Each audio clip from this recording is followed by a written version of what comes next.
Man's brain, body, mind, faculties, and talents are the mere instruments he uses in demonstrating greatness.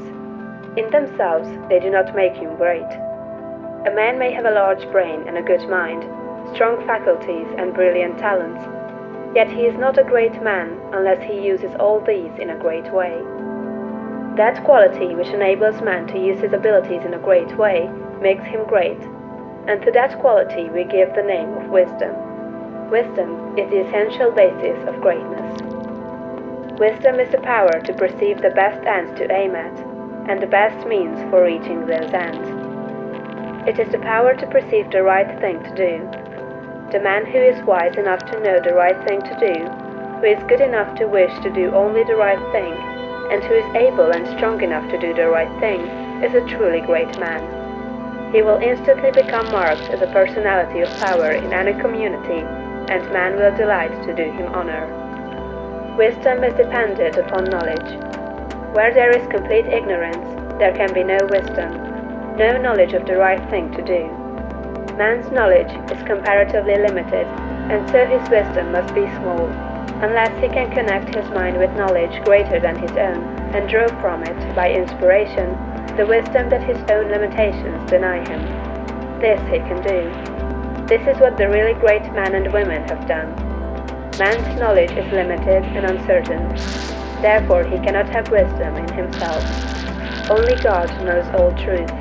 Therefore only God can have real wisdom, or the right thing to do at all times, and man can receive wisdom from God. I proceed to give an illustration. Abraham Lincoln had limited education, but he had the power to perceive truth. In Lincoln, we see preeminently apparent the fact that real wisdom consists in knowing the right thing to do at all times and under all circumstances, in having the will to do the right thing, and in having talent and ability enough to be competent and able to do the right thing. Slavery man. He saw also the impracticability and fanaticism of the abolitionists. He saw the right ends to aim at, and he saw the best means to attain those ends. It was because man recognized that he perceived truth and knew the right thing to do that they made him president. Any man who develops the power to perceive truth, and who can show that he always knows the right thing to do, and that he can be trusted to do the right thing, will be honored and advanced. The whole world is looking eagerly for such man. When Lincoln became president, he was surrounded by a multitude of so-called able advisers, hardly any two of whom were agreed. At times they were all opposed to his policies. At times almost the whole North was opposed to what he proposed to do. But he saw the truth when others were misled by appearances. His judgment was seldom or never wrong. He was at once the ablest statesman and the best soldier of the period. Where did he, a comparatively unlearned man, get this wisdom?